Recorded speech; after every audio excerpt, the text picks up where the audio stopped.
चिदात्मके देवे येणे वाग्यज्ञे तोषावे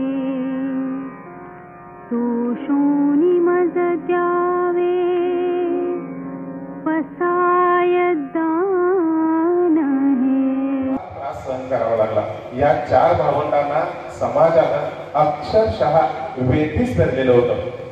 संत ज्ञानेश्वराने 21व्या वर्षात लेखन साहित्याची कुठल्या निर्मिती केली असेल तर ते म्हणजे अमृतानुभव, चांगले उपासष्टी, हरिपाठाचे अभंग अशा जवळपास 9600 पदरचना ज्ञानेश्वरांनी केलेल्या आहेत। लक्षात घ्या विद्यार्थी मित्र हो, 9600 पदरचना 21व्या वर्षामध्ये करणं किती अवघड गोष्ट आहे।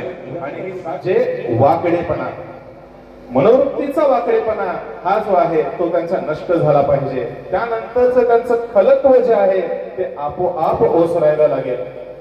बघा, आईला 2 मुलं असतील, एक चांगला असेल आणि एक वाईट कृत्य करणार असेल तर आई काय करते?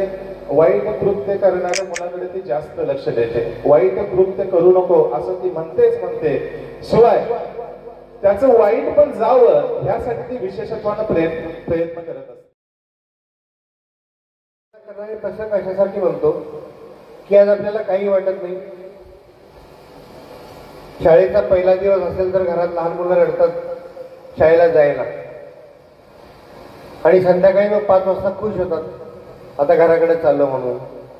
अजून सुद्धा सकाळी स्लो मुलं येतात रस्त्यानं, शाळेला जायचं वैतागवाडी अभ्यासा यायचं। विश्वभूते सुसंगता म्हणजे काय विद्यार्थी मित्रांनो? जगातील प्रत्येक जीवामध्ये प्रेम, सहकार्य, भावना, जिव्हाळा या गोष्टी आहेतच। मात्र त्याबरोबर असणाऱ्या वाईट गोष्टी, मत्सर, द्वेष या ज्या काही गोष्टी आहेत त्या आपण मनातून काढून टाकलो म्हणजे एक चांगल्या प्रकारचा आनंद आपण आपल्या जीवनामध्ये उपभोगता घेऊ शकतो। विद्यार्थी मित्रांनो, हाच या कार्यक्रमाचे खऱ्या वास्तविक स्वरूपानं सार्थकता होऊ शकेल।